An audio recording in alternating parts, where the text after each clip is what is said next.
ధృవ cinema success తర్వాత mega power star Ram Charan Sukumar దర్శకత్వంలో ఓ cinema అంగీకరించిన సంగతి తెలిసిందే. ఇప్పటికే ప్రీ ప్రొడక్షన్ పనులు పూర్తి చేసుకున్న ఈ సినిమాను జనవరి 30న లాంఛనంగా ప్రారంభించనున్నారు. త్వరలో షూటింగ్ ప్రారంభం కానున్న ఈ సినిమాకు ఇంతవరకు హీరోయిన్ ఎంపిక జరగలేదు. కొద్ది రోజులుగా మలయాళీ బ్యూటీ అనుపమా పరమేశ్వరన్ హీరోయిన్గా అలరించనుందన్న టాక్ వినిపించినా ఇప్పుడు మరో పేరు తెర మీదకు వచ్చింది.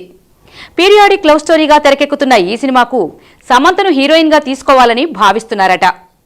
నాగ చైతన్యతో పెళ్లి వార్తలు బయటకు వచ్చిన తర్వాత ఒక్క తెలుగు సినిమా కూడా అంగీకరించని సమంత ఈ సినిమాకు ఓకే చెప్తుందో లేదో చూడాలి. గతంలోనూ 2 సార్లు రామ్ చరణ్ సమంతల కాంబినేషన్ కోసం ప్రయత్నాలు జరిగాయి. ఎవడూ బ్రూస్లీ సినిమాలకు సమంతను హీరోయిన్గా తీసుకోవాలని భావించినా వర్కౌట్ కాలేదు. మరి ఈ సినిమాకైనా సమంత డేట్స్ ఇస్తుందా? ఇప్పటికే తమిళ్లో 2-3 సినిమాలకు సైన్ చేసింది. వీటితో పాటు అఖిల్ వివాహం, తన ఎంగేజ్మెంట్ పనుల్లో బిజీగా ఉన్న సమంత చెర్రీ సినిమాకు డేట్స్ అడ్జస్ట్ చేస్తుందో లేదో చూడాలి.